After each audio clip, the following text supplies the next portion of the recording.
Assalamualaikum warahmatullahi wabarakatuh. Tabe selamat lingkungan latai, salam tujuh karena Malempang, Adil Katalino, Baciromin Kasaruga, sehat kayak juga tak arus.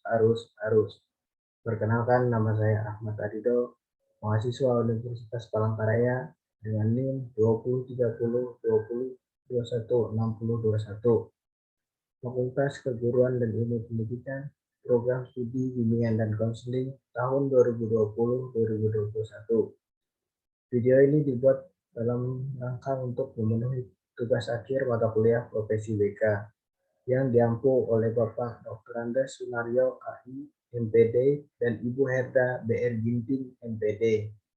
Dalam video ini saya akan memaparkan mengenai profesionalisasi bimbingan dan konseling.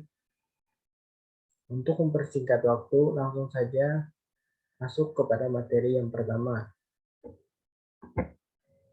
yaitu pengertian profesi bimbingan dan konseling.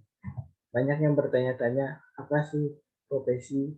Yang dimaksud dengan profesi adalah suatu pekerjaan yang memerlukan pelatihan maupun penguasaan terhadap ilmu pengetahuan tertentu.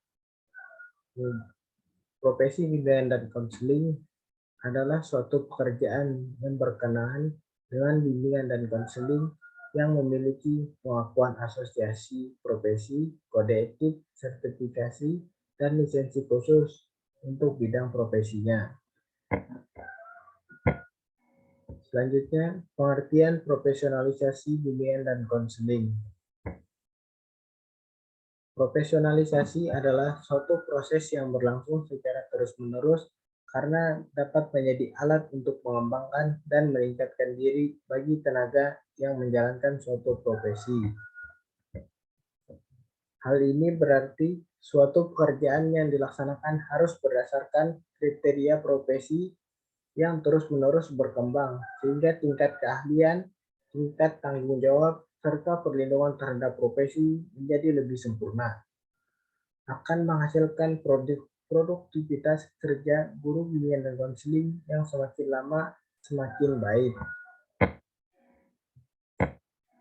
Selanjutnya, tujuan pengembangan profesionalisasi bimbingan dan konseling. Tujuan pengembangan profesionalitas ialah agar guru BK dapat melaksanakan yang pertama, pemenuhan kebutuhan peserta didik. Pemenuhan kebutuhan peserta didik secara umum dipastikan setiap peserta didik memiliki kebutuhan yang semakin meningkat seiring bertambahnya usia. Pemenuhan kebutuhan ini sebagian dapat diupayakan melalui pemberian layanan bimbingan dan konseling oleh guru BK di sekolah.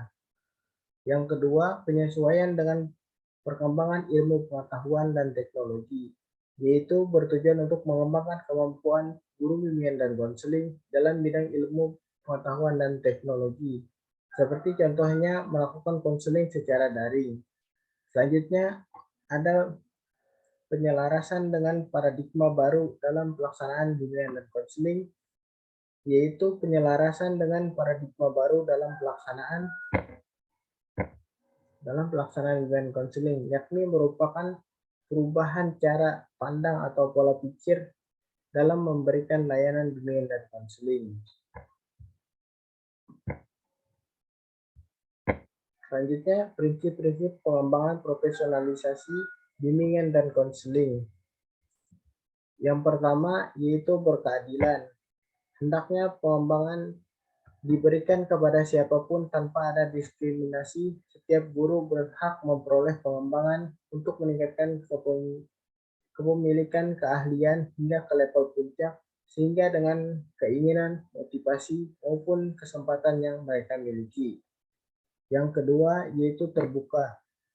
Kesempatan untuk mengembangkan keahlian bagi guru BK harus terbuka dengan memberikan akses seluas-luasnya. Dengan prinsip ini, mereka akan memiliki dan mendapatkan pengembangan sesuai dengan kebutuhan yang mereka rasakan untuk keberhasilan dalam menjalankan tugasnya. Yang ketiga, ilmiah.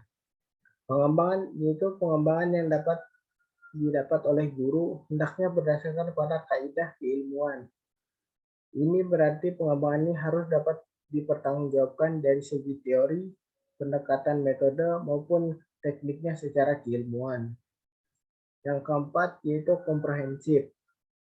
Itu merupakan peningkatan keahlian, hendaknya juga meliputi seluruh kompetensi yang telah ditetapkan pada seorang guru BK. Artinya, kompetensi yang harus dikembangkan melalui kompetensi pedagogik, kompetensi profesional, kompetensi sosial, dan kompetensi kepribadian. Selanjutnya yaitu memandirikan. Artinya melalui pengembangan itu guru BK dapat memiliki keahlian yang lebih tinggi dan semakin mampu dan terampil menjalankan tugasnya. Selanjutnya, memandirikan juga mencerminkan dalam kesadaran yang timbul dalam dirinya untuk selalu mengembangkan secara terus-menerus agar dapat memberikan pelayanan prima bagi peserta didiknya. Selanjutnya yaitu berkelanjutan. Pengembangan keahlian guru BK secara terus-menerus harus dilakukan. Hal ini diperlukan mengingat adanya pengembangan ilmu pengetahuan dan teknologi yang harus selalu diikuti bagi peningkatan layanan bimbingan dan konseling. Selanjutnya yaitu efektif dan efisien.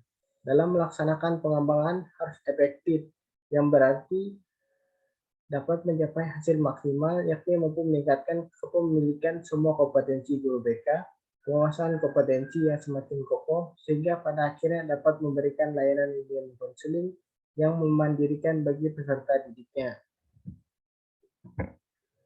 Selanjutnya yaitu metode atau teknik profesionalisasi bimbingan dan konseling. Yang pertama yaitu individual guidance staff development, yakni pengembangan guru yang dipadu secara individual. Setiap guru diarahkan untuk meningkatkan profesionalitasnya sesuai dengan kondisi dan keinginan masing-masing.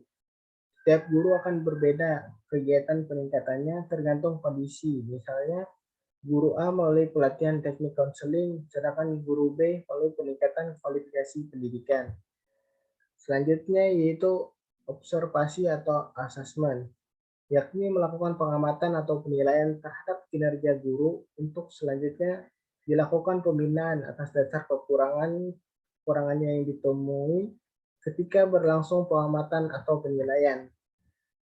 Selanjutnya yaitu involvement in a development, yakni pengembangan melalui keterlibatan dalam suatu proses pengembangan atau peningkatan, mengikut sertakan dalam kegiatan lokarya, kegiatan magang, induksi adalah merupakan wujud dari pengembangan melalui keterlibatan.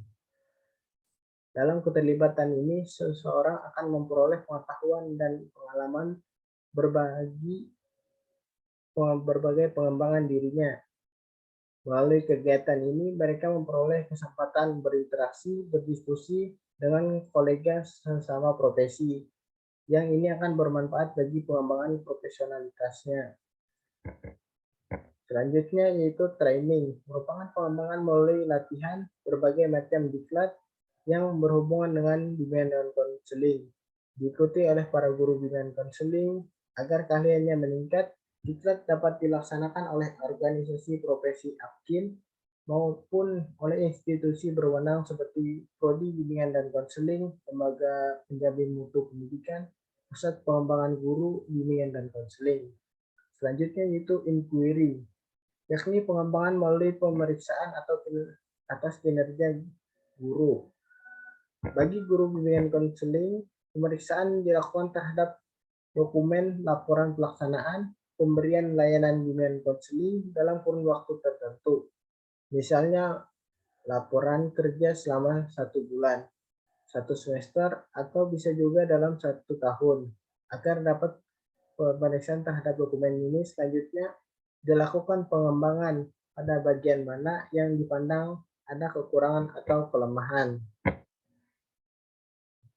Baik, sekian penyampaian dari saya. Kurang dan lebihnya mohon maaf. Wabillahi taufiq wal hidayah. Wassalamualaikum warahmatullahi wabarakatuh. Sekian dan terima kasih.